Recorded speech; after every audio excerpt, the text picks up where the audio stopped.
There's nothing I hate more than scuff marks on a wall. ScuffX delivers superior scuff resistance in the most challenging, high-traffic commercial environments, thanks to its patent-pending scuff-resistant technology. Yes, there's people in a lab somewhere thinking about how to keep scuffs off walls. Where we're running around like crazy, there are actually scientists trying to figure this stuff out, and no one's done it better than ScuffX. I would not endorse this product if I didn't believe in this product. As a hotelier, it is so important to solve this problem because we spend so much money, so much time on painting hotel rooms that we finally found the solution. And I don't think anyone does it better than ScuffX. The high-performance ScuffX latex paint reduces the need for touch-ups, repaints, offers significant savings on long-term maintenance costs. And for all the information you need, go to benjaminmoore.com.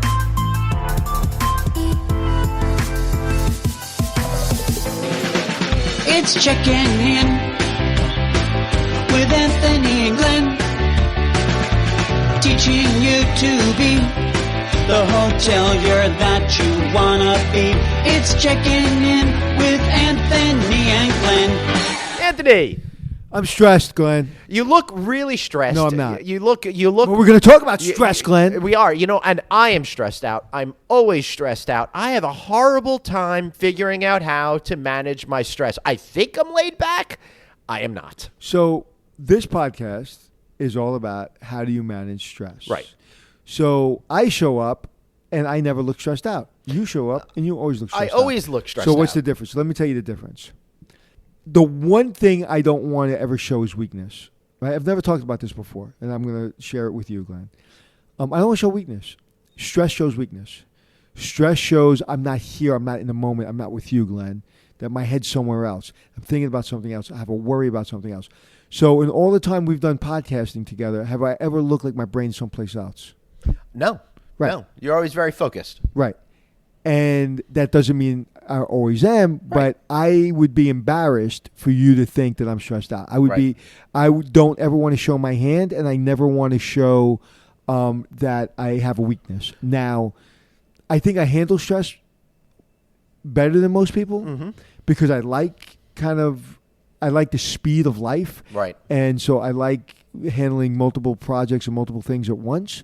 But man, when I get stressed, it's pretty intense, but no one can ever recognize it. My daughter, I was telling you off mic, that my daughter said to me the other day, she goes, Dad, do you ever get stressed? Right. So when you're living with somebody for 20 years and they look at you and they never remember you being stressed, you basically hide it well. And I don't want to say I hide it well. I just do things that bring my brain to a different place. Right. Could be where I just sit and veg. Could be where I just move. Movement is a big part of my stress relief, meaning could be simple as a business deal. I have to go to Chicago for a business deal. Could be I'm going to go to the gym. Could be a bike ride. Could be going to a poker room. But I have to move. I can't sit and think. If I sit and think, it's hard for me to maintain my comfort, and the stress starts to manifest itself in ways that it's probably not great. No, but it's Does that make interesting. sense? It makes total sense, and I like the idea of always remaining cool, calm, and collected. And it's funny because I am like that with people that I don't know as well. As you and I have developed a relationship over time, I've allowed my true feelings to be on display at all times, as opposed to creating that image and perception of how I want people to think about me. Like my daughter who's saying to me, Dad, Right. you never seem stressed, Yeah. because I never want her to sense a weakness. Right. Again, getting back to my broken ankle that I talk about from time to time, my daughter, she started crying a couple days later. I go, what are you upset about? She goes, it's the first time I ever saw you vulnerable. It's the Right. first time I saw you stressed. Right. And so it's more of I don't know if it's my culture, if it's my upbringing, if it's I've seen too many people out of control around me. Right. And what does that bring you? Like when you even see road rage in New York, what does that bring you except maybe a gunshot wound to the head? So even when you look at my TV shows, when I'm in high stress situations, I'm in complete control. People say it to me all the time. It's like, Anthony, how do you maintain such control even when you're so angry? It's because the second I feel that I'm giving off that stress, or I feel like I'm giving you something. Right. I feel like you got me. If you see that I'm stressed, you see that I'm weakened, I feel like you're going to control me, or that there's a vulnerability I don't want you to be in control of. Right. That's all very true. And whether or not you're able to, hide that stress or whatever, we all deal with stress. Even Anthony is dealing with stress. You just don't see it. Now, I'm finding that one of the problems that I have is really being able to get out ahead of that stress, really manage that stress. I'm no different than anybody else, but I just happen to maybe take things a little bit personally. Maybe I'm too emotionally involved in things, and I need to find ways to be able to get that Zen zone back, really learn to calm down, but I have trouble sitting still. How many times a week do you say, why me? No, never. Okay, good. No. So how many times I'm not a week? a victim. So how many times? That's great. How many times a week do you have gratitude? Do you give gratitude? Do you feel every single freaking right. day? And that's really the two things that help me manage my stress. One, I'm not a victim.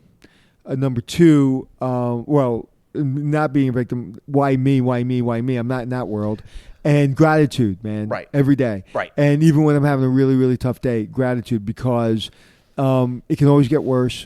Yep. And it's a choice. Yeah. Stress and how you manage stress is a choice. And I think you have to be vulnerable to the stress. You have to understand you're having stress. Right. And when you're having stress, we want comfort. When you're having a tough time and you're having stress, you want comfort. And I find comfort in certain things like poker.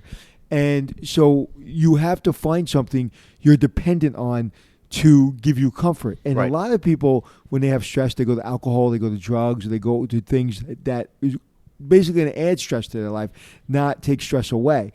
So when I'm feeling stressed, I recognize it and I realize I need comfort at that moment. I need something to comfort me so I can relax and kind of put myself in a position to not see your belly button. Close your shirt. Oh, sorry. That gave me a lot of stress. Maybe the weight loss isn't as much as you thought I was going through there. I just saw hairy.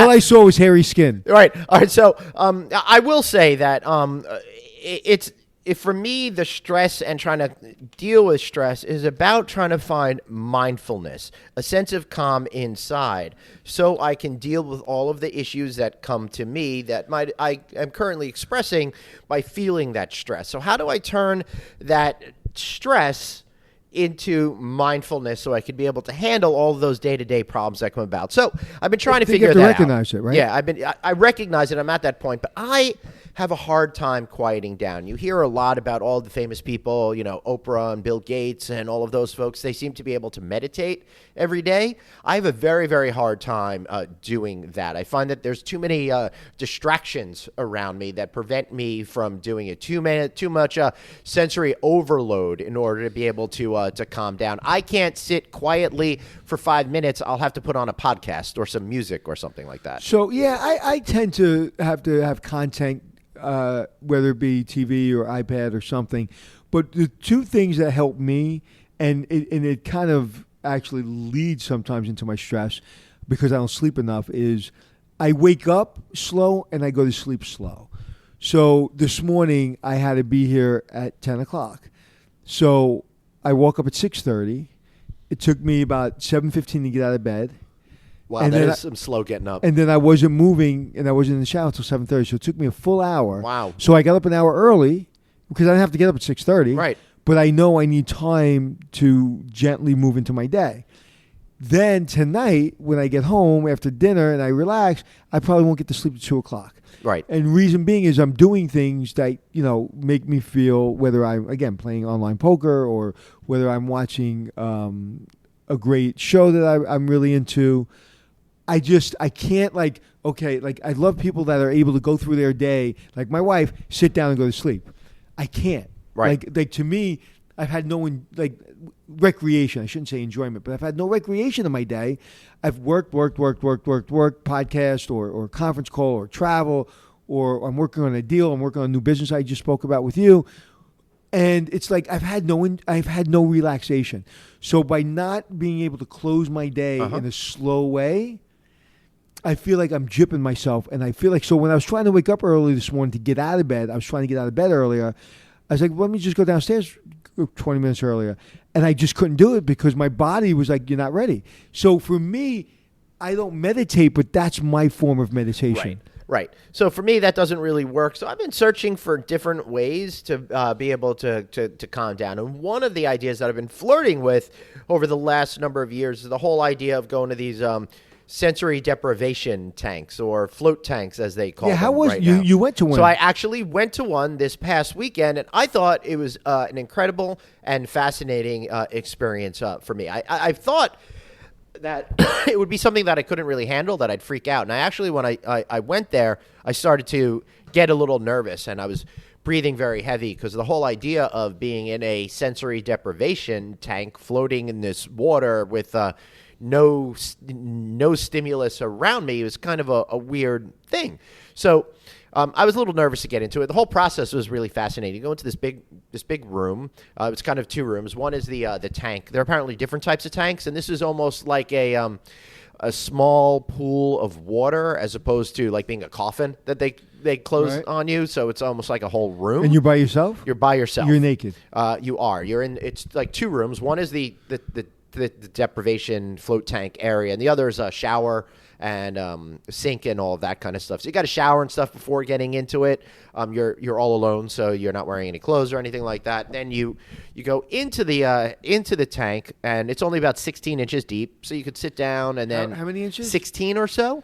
So really, yeah. But it's a so you're not up to, if you're standing up, you're not up to. You're not standing up. You lie down. Okay. Right, and the whole thing is it's kind of like it's saline solution that you're in. So it's like going in the Dead Sea and how everyone floats in the Dead Sea. So it's the same kind of thing.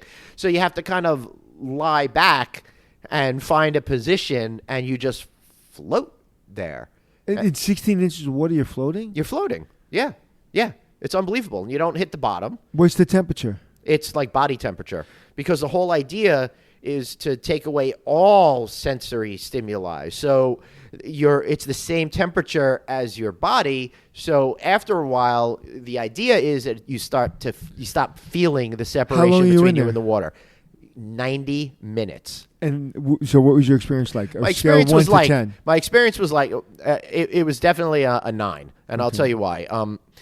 90 minutes, I said, holy crap, this is going to be a really long time. How the hell am I going to do this for 90 minutes? That's insane. I can't sit still for 5 minutes. I'm supposed to sit still in this thing for 90 minutes, and I'm getting myself all worked up. Well, I went in there, I laid down, and for the first 5 or 10 minutes or so, it was all just about trying to figure out what was going on around me, orienting myself, figuring out how to breathe, focusing on my breathing. No music. Nothing. No. What color are the walls? Nothing. It's pitch black. Sensory deprivation. Zero, zilch, no noise. You get earplugs, so that way you don't even hear the water swooshing. Okay. Completely dark. The water is your skin temperature, so you stop feeling the water after time, and everything just goes away. And it's you lying in this tank, floating in this water. And at first it feels like you're floating. Then that goes away, and I'll explain that in a second. But you look into the dark, and your eyes are closed, and your eyes are open, and it's the same exact dark. There's no difference to it. I've never seen that pitch black. It's almost so dark that you almost start to perceive like the depths of space, and it starts to feel weird. And the more you calm down, the more you relax, you start to find yourself in that in-between space between sleep and being awake, and weird stuff starts to happen. You start to get really relaxed. I had an instance where I guess I started to go into that sleep mode, and my whole body flinched because I felt like I was free-falling through space, and it was really strange. Then I took a deep breath. I caught myself. I calmed down again. And at some point, it felt like you made this transition from having a body to being your nose breathing, and that's all that you are, floating in the cosmos. You feel nothing around you. You feel as if your body has disappeared because there's no temperature variation between your body and the water you're within. And then it almost seems as if you're not floating anymore, as if you're sitting in the most comfortable lounge chair of your life that conforms to your body. And I'm sitting there. It's like, Han Solo frozen in carbonite kind of a pause, but it just is the most comfortable, peaceful thing. And then after 90 minutes, some music comes on to try to bring you out of it. And I just wanted to lay there forever. And I thought it was going to be being forced to think about stuff that you don't want to think about. But all it was my mind was blank. I was of the moment. I didn't think about anything. It was the most stress releasing experience that I've ever had that wasn't a sexual experience that I've ever had.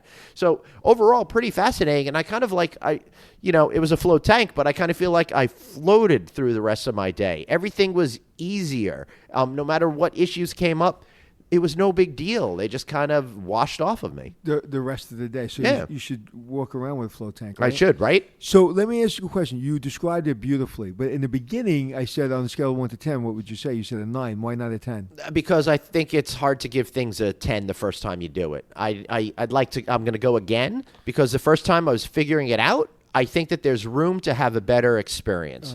But first impressions, I thought it was about as good as it could go.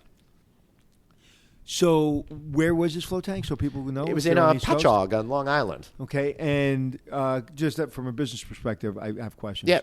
Was it busy?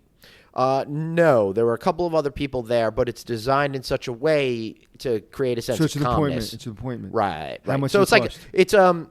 It's like a massage kind of place, the same kind of vibe that you get when you go to one of those kind of spas.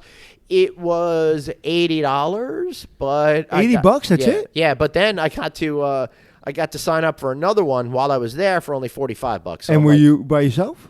My buddy turned me onto it. He had gone once before, and we'd been talking about it for a lot of years. We thought it was interesting, and then it kept popping up on the Joe Rogan podcast that I know we both listen to, and he has one in his office or something. Was the water new water, or you sitting like filtered water? It's the saline solution, whatever it is. But do they like? I don't know. I don't know. I didn't ask them, but I figure if it's like the Dead Sea, bacteria and stuff can't grow in there anyway.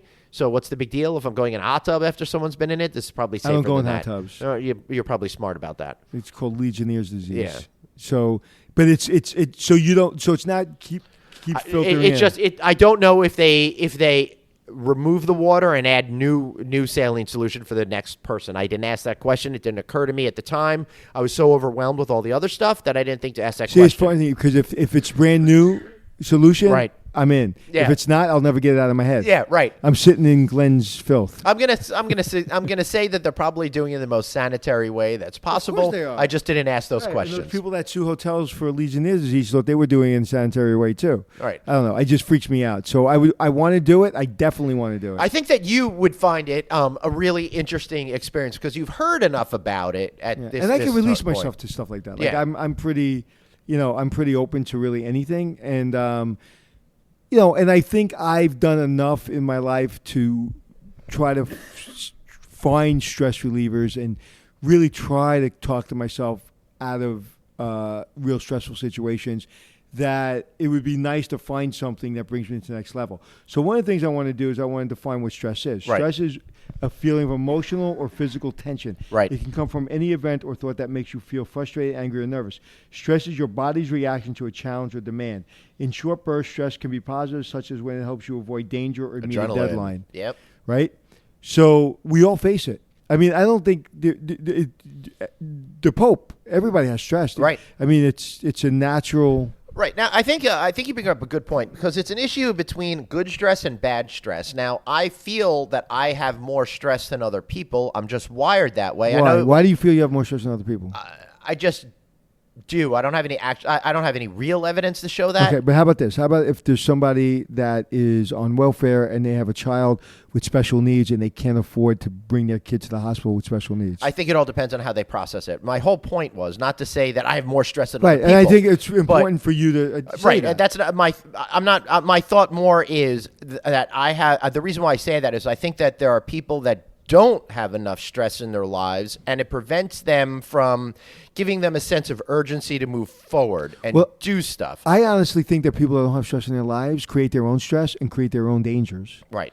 I think people that have a lot of time, a lot of money, and don't have a lot of feeling of like you were saying, completion and doing things, I think make their own stress. Right. Now, for me, the reason why I've started this whole portion of the conversation is because you mentioned the good stress versus bad stress kind of thing, right? There's a certain amount of the stress that I have that I know is important for me because it doesn't let me be lackadaisical. It makes me really focus on things. It makes me, it's the stress that prevents me from being ultimately calm is the same stress that makes sure that I get back those people's emails right away. And I'm always doing stuff right away. And I'm taking care of stuff. And I'm on point. I feel at some point, if I didn't have that nag inside of me, that stressful nag all the time, I probably wouldn't be able to achieve as much stuff. I just have a And you get overwhelmed by not achieving. Right. So the stress could be good, but it could also be bad if not managed in the right way. So it's more of an issue of me trying to manage the stress, which is why I'm glad I found this float tank thing, which was interesting,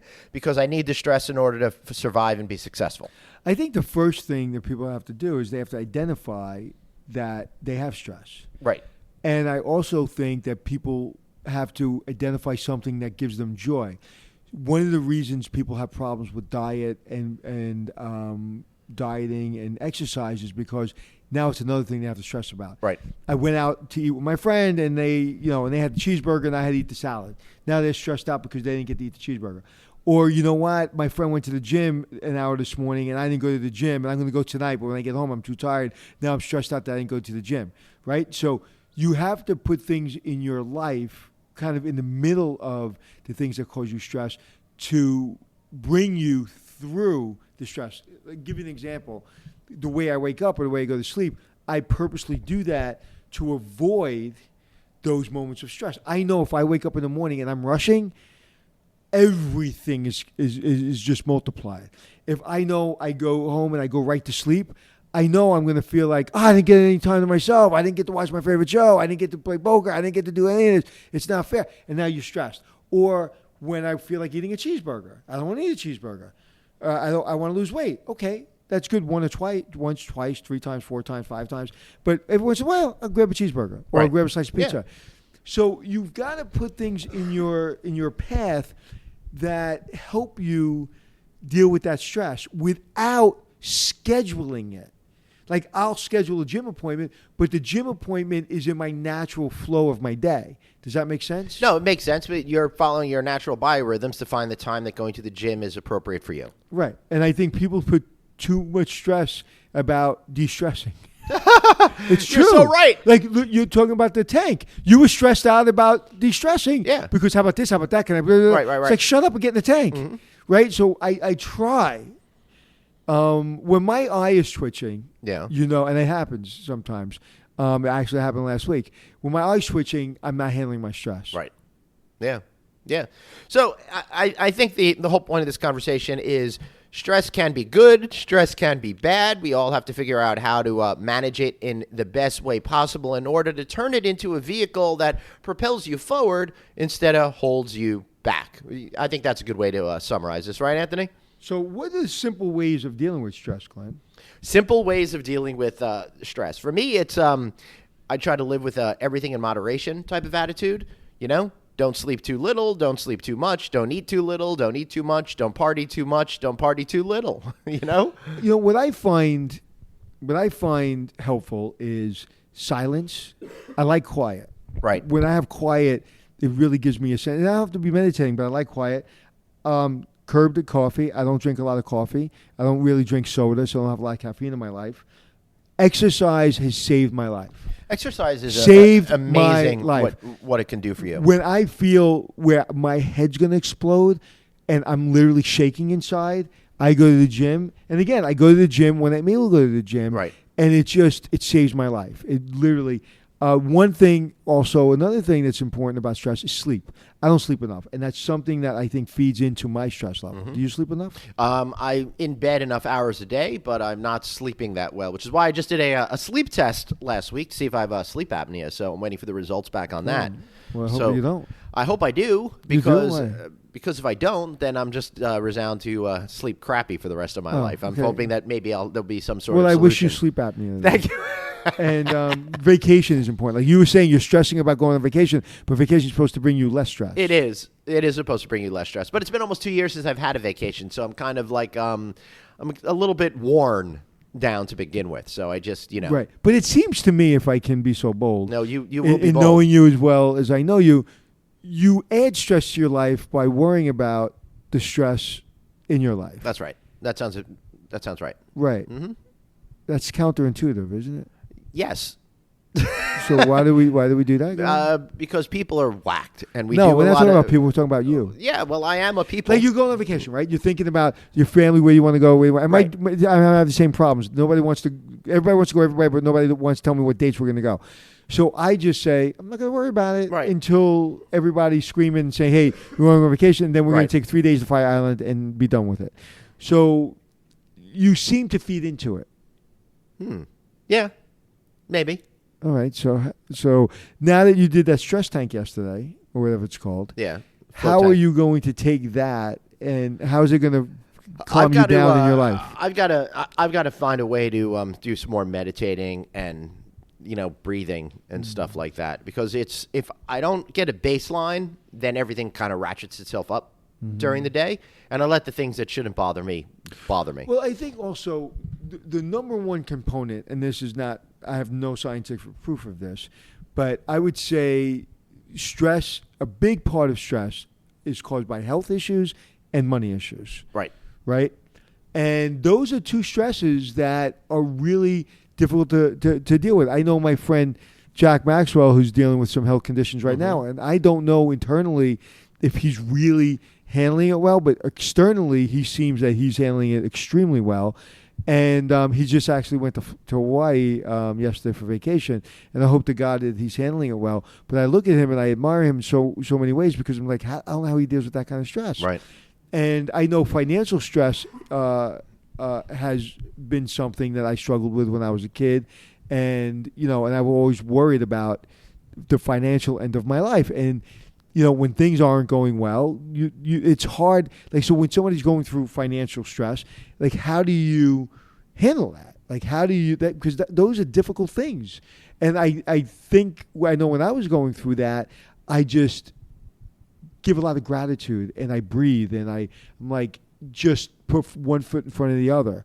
If you're not getting that promotion, if you're not getting that, that apartment that you wanted that was less expensive than the apartment you live in, or whatever it is, it's just no tomorrow. Right. You just have to work a little harder, and you'll eventually get there. And I think hope is a real important part of, helping you with stress. If you don't have hope and you don't have gratitude, I don't know how people manage it.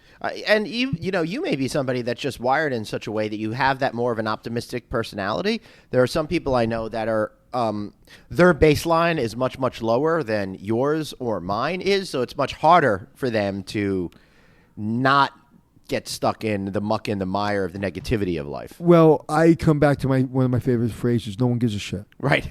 No one gives a shit. Nobody. And I never want to give you the power over me to pity me or to feel bad for me. Right. Or it's the control factor in me. It's like, if I let my guard down and I let you in, and I let you in that vulnerability, you may take advantage of me. It'll hurt me. Right. Unless you're very, very close to me, I'm never going to let you in.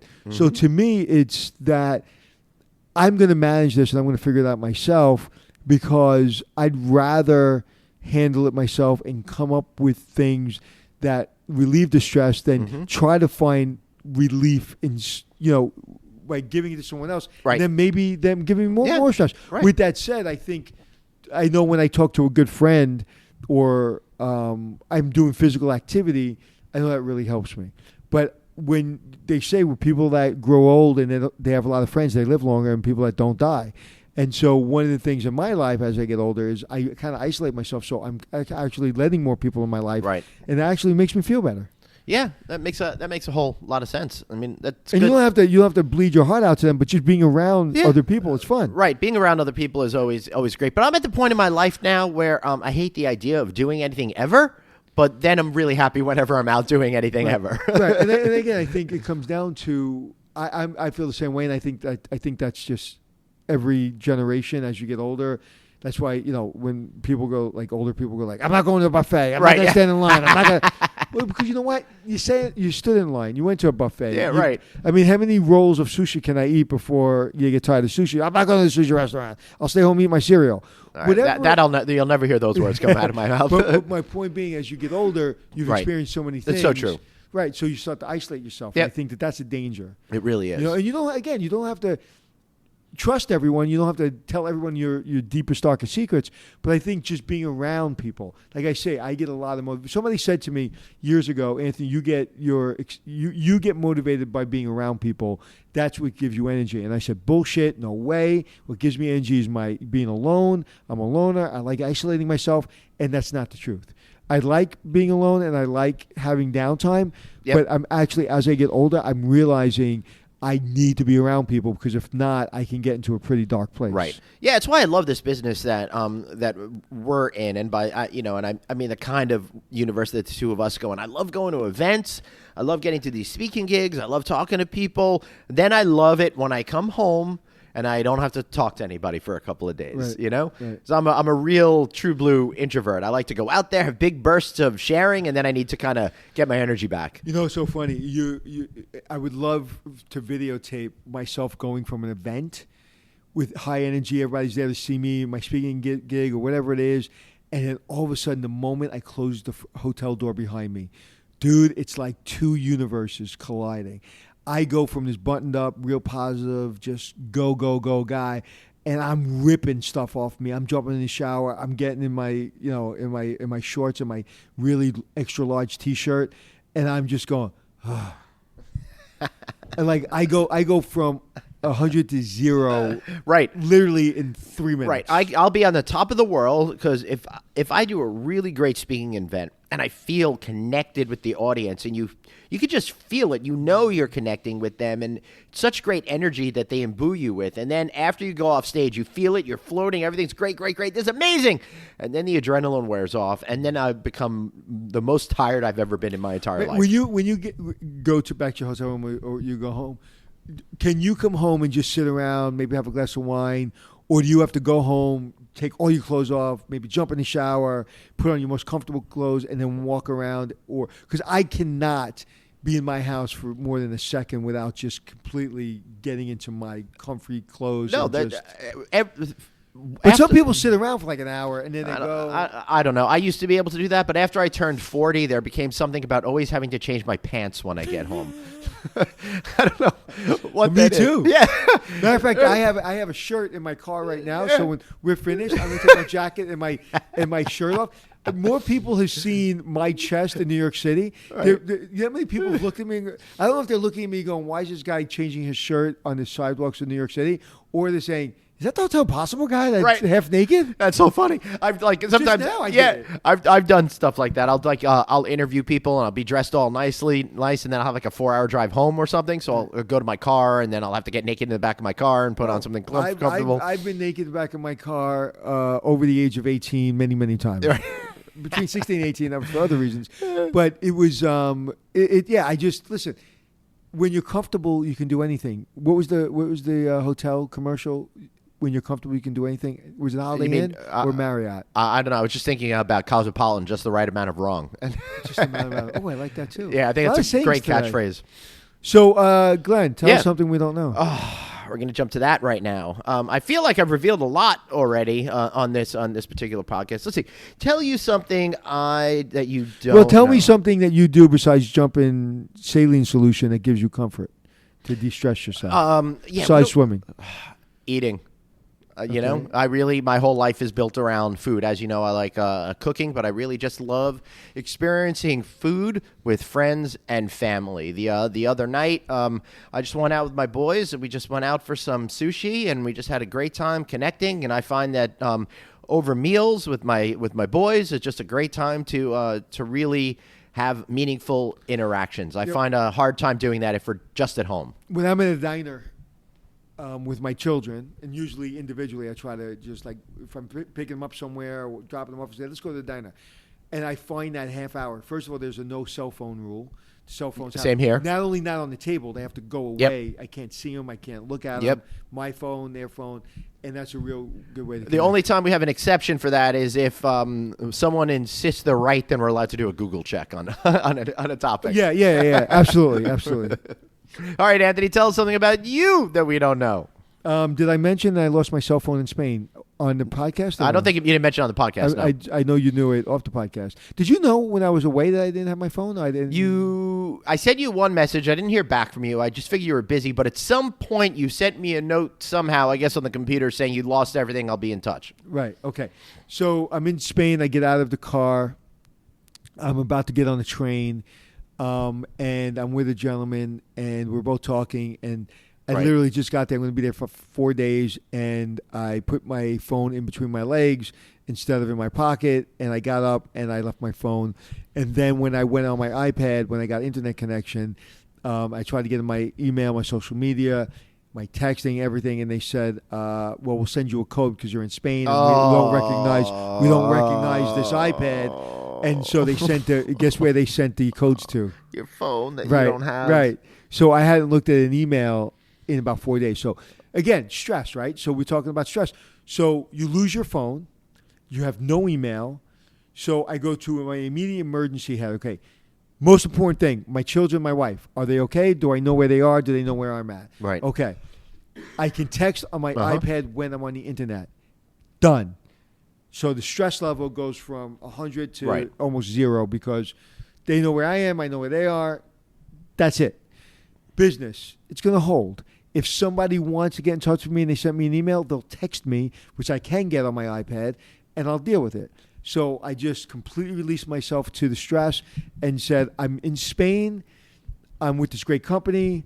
I'm going to enjoy my time in Spain, and I'm not going to worry about my damn cell phone. So what was it like not having a cell phone for those few days after you got over the hump of freaking out? I didn't. It took me 30 seconds to get over it. 30 seconds over. I was over it. We were sitting in a cafeteria in the train station, and when I said it, David, who I was with, went to find if he can get, because he's Spanish and he speaks Spanish. He went to see if he can grab the cab. He went to the other cab line to see if it turned around, and he's picking people up now, dropped me off, and then maybe it's in the other cab line.